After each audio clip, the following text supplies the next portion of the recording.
How long in your life have you been homeless? Maybe like 10 years, sir. Any particular reason why? I'm an adult, Corona hit, and I became homeless. You're homeless because you wanted to be homeless. Court is going to sentence you to. All right, the court is going to sentence you to 8 years in the prison. I'm not following that plea. Okay, thank you. We've got two cases today, and both are wild. The first is a cocky homeless guy spinning a story that Judge Boyd sees through in about 3 seconds. The second gets dark. I even had to blur parts because of how graphic the details were. What makes both so satisfying is the same thing. They walk in expecting one outcome, and Judge Boyd flips the script, completely stunning them. It's honestly funny watching that moment when it hits them that things aren't going their way. Both cases show two very different kinds of entitlement, but the theme is the same. A reality check delivered. Do you think either defendant deserved a break, or was... Watch. Are you Andrew Drago? Yes, ma'am. All right. On June 30th, you entered a plea of no contest to the offense of aggravated assault with a deadly weapon. According to the plea bargain agreement, the state is proceeding on counts 1 and 2. There's punishment to be assessed at a cap of 5 years. There's $2,500 fine, affirmative finding of deadly weapon, and the state is silent on your application. And there is a no contact order that's outside the agreement. Have both parties had a chance to review the PSI report, state? Yes, Your Honor. Defense? Yes, Your Honor. All right. Any objections, state? No, Your Honor. Defense? No, Your Honor. All right. Are there any witnesses, state? No, Your Honor. Defense, any witnesses? Yes, I'll call the defendant. All right. Could you raise your right hand for me, please? Do you solemnly swear or affirm the testimony you give will be the truth and nothing but the truth, so help you God? Yes, ma'am. Yes, All right. Your Honor. You can lower your hand if you'll state your name for the record. Matthew Andrew Drogo. All right. Defense? Mr. Hidrogo, we're here asking the court for probation, deferred adjudication today. Is that correct? Yes, sir. Huh? Yes, sir. I'm going to be asking you some questions. I'd like you to answer them directly and truthfully, okay? At the time of this offense, you were homeless. Is that correct? Yes, sir. And make sure you speak out loud. Yes, sir. Okay. And looking through the PSI, I suspect that you've been homeless for quite some time. Is that correct? Yes, sir. You have, respectfully, you have an extensive criminal history, particularly with respect to misdemeanors, correct? Yes, sir. And it appears that most of those were for theft or criminal trespass. Yes, sir. Is that because you were homeless during those times? Yes, sir. You do have some felonies, but it looks like you've never been to TDC, correct? Yes, sir. You've been to state jail, however, on 3 times. Yes, sir. And were those for offenses related to your homelessness as well? Yes, sir. Okay. How long in your life, give or take, have you been homeless? Maybe like 10 years, sir. Okay. Any particular reason why? No, sir. Just I'm an adult, Corona hit me and my family, and I became homeless. Okay. Now, there's a few things that I want to speak to that the PSI addresses. Okay. Now, in the PSI, you frankly, you deny committing the offense, correct? You state that you were acting in self-defense. Yes, sir. However, you chose to plead to this and not proceed to jury trial because you did not feel the jury would believe your defense. Is that correct? Yes, sir. And I spoke to you about that again this morning. Is that right? Yes, sir. And you persist that you do not want a jury trial because of the fact that you don't believe the jury will believe your defense. Is that correct? Yes, sir. Also, the PSI mentions that you are a confirmed gang member. And to that, how do you respond? No, sir. I'm not confirmed. Let me start over. They're just saying that you have to be careful what you ask for. And potentially, if the judge gives you deferred adjudication and you violate that deferred adjudication, the court could, at that time, sentence you up to 20 years in prison versus the 5 years, which is the maximum today. Do you understand that? Yes, sir. So you understand that if you are asking for deferred adjudication and you get it, you better do everything that's asked of you. Correct? Yes, sir. Are you going to be able to do what's asked of you, especially considering the fact that you've been essentially homeless for the last 10 years? Yes, sir. Would you remain homeless if the court gives you deferred adjudication, or do you have plans? No, sir. I got a place to stay Where? with my mom. Right? Respectfully, why have you not stayed with her up to now? Because I was trying to look for a job, but I was homeless, so I just stayed roaming the streets, just try to keep her safe from corona, because I probably thought I had corona too. But I guess I don't have it. Yeah. So, but going forward, if you're given an opportunity on deferred adjudication, you've decided and your mom has agreed that you'll reside with her. Yes, sir. I'm just not buying this guy's story. He's trying to explain why he's been homeless for 10 years, and he blames it on CO, even though CO wasn't even around until 5 years ago. That excuse tells the judge right away he's not serious about accountability, and the way he's acting makes it worse. He's leaning back like probation is some kind of favor the court owes him. But probation isn't free time. It's a contract with the court. If you mess up, you don't just start over. You go straight to prison. I'm guessing he didn't realize that.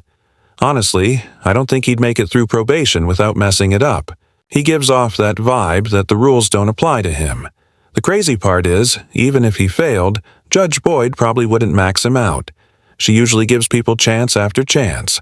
I'm not sure I agree with that, but who knows? She can be a loose cannon when it comes to second chances. To me, it just looks like he's digging himself deeper every time he opens his mouth. Do you think he's fooling anyone, or is Judge Boyd just letting him talk so he proves her point for her? The PSI, specifically the TAP, does not show that any drug treatment is necessary at this time. Would you agree with that? Yes, sir. You don't have a substance abuse disorder. No, sir. Is there anything else you want the court to know? No, sir. I'll pass. The state's silent. I'll pass the witness. State, do you have any questions? Just briefly, Your Honor, Mr. Gargo, the 2 times that you were given felony probation, you were given probation, but then you were revoked off your probation. Is that correct? One in 2009 for burglary of a building. Do you recall that? I can't remember what I think it was, sir. And then also evading arrest second, back in 2014. You were revoked in 2014 and revoked in 2009. Do you recall that? Can't remember. Yes, sir. I think so. Thank you. No further questions, Your Honor. No questions, Karen. All right, I have a few questions. What gang are they alleging that you belong to? Oh, they're trying to say I'm a Sureño. Sureño Why would they say that? 13, because they said I had a 13 on my stomach. They said I was a Sureño, but I'm not. What's significant about the number 13 for you that you would tattoo it on your stomach? It's just like I don't got it tattooed. It was just like a number I got when I was younger. But it's like a lucky number. It's not a gang thing. Like it's different stuff. It's just a number for like. So why all the numbers would you put that on there? Because it's for my name, Matthew. It's M2 for middle initial Matthew. Just a lucky number 13. I'm not affiliated, Your Honor. Yeah, I don't know many people who just put 13 on their bodies because they think it's lucky. Unless they're gambling, and I don't think 13 is a lucky number when you gamble. All right. So why is it you can't hold a job for longer than 6 months? Because I was trying to apply for SSI checks, Your Honor. SSI for what? Mental disability. When I was in school, I was getting SSI checks. I was in behavior improvement special ed classes when I was growing up. There are a lot of people who are in special ed classes. They don't qualify for SSI. So again, we're back to this point because what you told your attorney was COVID hit and all these other things happened. And that is why you were homeless. Yes, Your Honor. But I don't know how you can not be homeless if you're only working 6 months at a time. So again, we're back to the question of why is the longest job you've ever had has been for 6 months? Because I had it for 6 months and then I stopped and just became homeless. So basically your homelessness was a choice because you stopped working at whatever job you had. You stopped working at 6 months. I tried to get SSI too, Your Honor. No, you don't. So what ends up happening is you have a job for 6 months. Did you have a bank account? Oh, Your Honor. So you have a job for 6 months. You have no savings and you decide to quit your job in the hopes of getting SSI. Yes, Your Honor. You don't, and you end up homeless. Yeah, I didn't get it because they had me on hold. They said I signed out the papers and everything, but they said it would take anywhere from like a year. I was waiting for like a year, Your Honor. All right. So Mr. Drago, I'm focusing on why you're homeless because you're making it seem as though you're homeless because things happened to you, not because you did certain things. So it appears to the court, and I want you to correct me if I'm wrong, you're homeless because you wanted to be homeless. You had a job. You have been working it for 6 months. You decide to quit that job. You have no money in your bank account.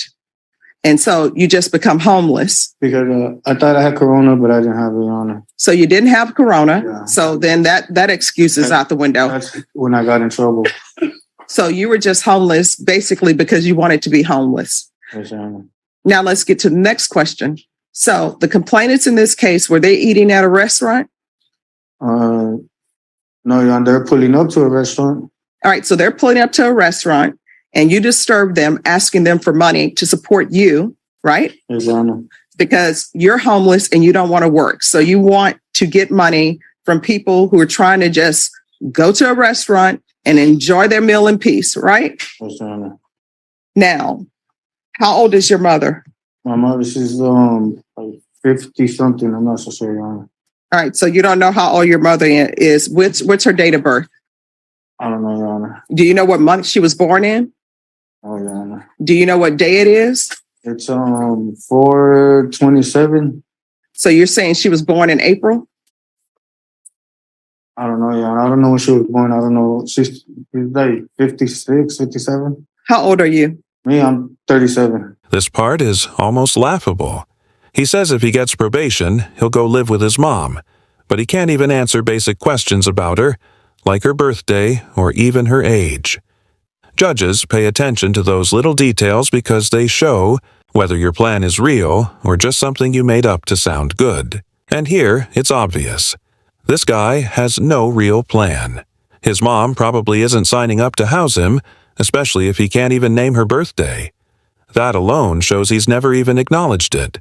Or maybe he just completely blanked in court. Some people do. But judging by his demeanor and the lies about homelessness, I don't buy it. It's clear he's just trying to dodge jail time. And honestly, he comes across as lazy. No interest in working, no accountability, just wanting to coast. That's the exact attitude that lands you right back in front of a judge. So, what do you think? Should Judge Boyd have even entertained that excuse? Or just cut him off and called it what it was? A flat-out lie? Lie. All right. Is there anything else you wish to say, Mr. Idrago? No, Your Honor. All right. The court is going to find you guilty in count 1 and count 2. Court is going to sentence you to 5 years in the prison in each count. Each count will run concurrent. Give you credit for any time served. There's an affirmative finding of a deadly weapon. All right, we can go off the record. Mr. Drago, when you get out, you need to make better choices. Get employed. If we want stuff, we have to work for it. I know people think it's okay to come up to people and ask them for money, but sometimes people don't want to be bothered. They're just trying to spend time with their family. You understand? Yeah. Good luck. And are you David Newman? Are both parties ready to proceed on this motion to revoke? Are you the same David Matthew Newman who was placed on community supervision in 2021 CR 0689 for the offense of possession of on February 1st, 2022 for a term of 10 years? Is that you? The defendant, David Matthew Newman, did then and there fail to comply with the instructions of the Bexar County Community Supervision and Corrections Department program, and that the defendant failed to comply with the instructions of Lone Star Offender Treatment Program, his court-ordered sex offender treatment program, and that the defendant was suspended from treatment for failing to abide by treatment program rules in violation of Condition 13B. How do you plead to that? True or not true? True, ma'am. State. In Condition 13H, on or about the 12th day of September 2022 in Bexar County, Texas, the defendant, David Matthew Newman, did then and there fail to comply with the instructions of the Bexar County Community Supervisions and Corrections Department program, and that the defendant was in possession of materials in violation of Condition 13H. How do you plead to that? True or not true? State. And lastly, the state is proceeding under Condition 16 on or about the 21st day of September 2022 in Bexar County, Texas. The defendant, David Matthew Newman, failed to comply with Chapter 62 requirements in violation of Condition 16. How do you plead to that? True or not true? True, ma'am. Did you understand by pleading true to violations 13B, 13H, and 16, the court could find it true, grant the motion, sentence you to 10 years in the prison, and up to a $1,500 fine? Did you understand? I understand.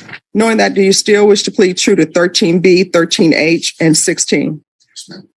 Court will find 13B, 13H, and 16 true. Is there an agreement? There is an agreement, Your Honor. And what is the agreement? Revocation and a sentence of 6 years TDC. That is correct, Your Honor. All right. With regards to allegation number 16, is that a different type of? That is non-contraband, not child pornography. Okay. Adult? Yes, ma'am. All right. The court is going to grant the motion, revoke you, sentence you to 8 years in the prison, give you credit for any time served. There's a $1,500 fine. Time and money will run concurrent.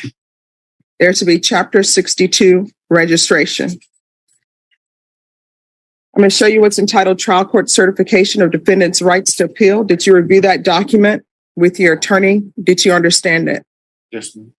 All right. You have a limited right to appeal, and that's as it relates to the allegations in the motion, not the fact that you were on community supervision. Do you understand? All right. Good luck to you. Good. Yes. The deal was for 6 years, and I believe you announced 8. Is that? Yes. I'm not following that plea. Okay. Thank you.